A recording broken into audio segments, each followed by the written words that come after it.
সংস্কার ও জুলাই সনদ ইস্যুতে রাজনৈতিক দলগুলোর সঙ্গে জাতীয় ঐকমত্য কমিশনের ধারাবাহিক বৈঠক প্রায় শেষ পর্যায়ে। তবে এখনও অনেক বিষয় সমঝোতা হয়নি দলগুলোর মধ্যে।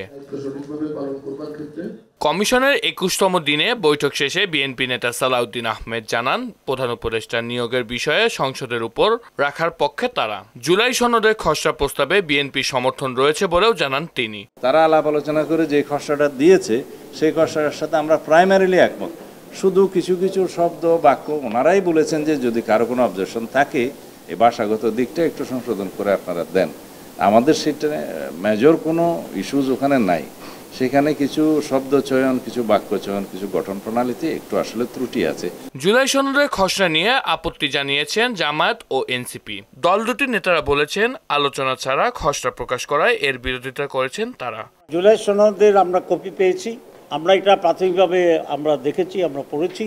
এখানে ঐকমত্য কমিশনের যে সমস্ত বিষয়গুলো আলোচনা হচ্ছে, আমরা একমত হচ্ছি বা সিদ্ধান্ত হচ্ছে, সেগুলো কিভাবে বাস্তবায়ন হবে এই ব্যাপারে কোনো ধরনের ইঙ্গিত স্পষ্টভাবে নাই। বরং যেটা লেখা হয়েছে সেটা একেবারেই শুধু হতাশাব্যঞ্জক নয়, এটা ডেঞ্জারাস। জুলাই সনদ মৌলিক সংস্কারের ভিত্তিতেই সেটা হতে হবে। আমরা যে বিষয়গুলো নিয়ে ঐকমত্য কমিশনে আলাপ করেছি, মৌলিক সংস্কারের প্রত্যেকটা বিষয়ই যেন জুলাই সনদে অন্তর্ভুক্ত হয়, সেটাই আমাদের দাবি।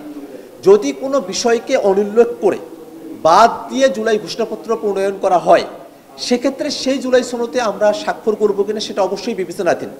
বৈঠক শেষে অধ্যাপক আলী রিয়াজ জানান, প্রাথমিক আলোচনায় ঐকমত্য হওয়ার বিষয়ে তালিকা বুধবার রাজনৈতিক দলগুলোকে দেওয়া হবে। জাতীয় সনদের টেক্সটের একটা খসড়া আমরা দিয়েছি রাজনৈতিক দলগুলোর কাছে।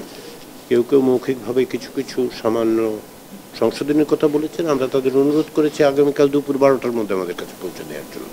জুলাই সনদ সহ সংস্কার ইস্যুতে সব পক্ষকে আন্তরিক প্রচেষ্টা অব্যাহত রাখার আহ্বান জানান কমিশনের সহসভাপতি। তার একটি তালিকা আমরা রাজনৈতিক দলগুলোকে আগামীকালের মধ্যে পৌঁছে দেব, যাতে করে তারা পুনর্বার দেখতে পারেন যে কোথাও কোনো ত্রুটি আছে কিনা। মুনতাসির মামুন, মোহনা সংবাদ, ঢাকা।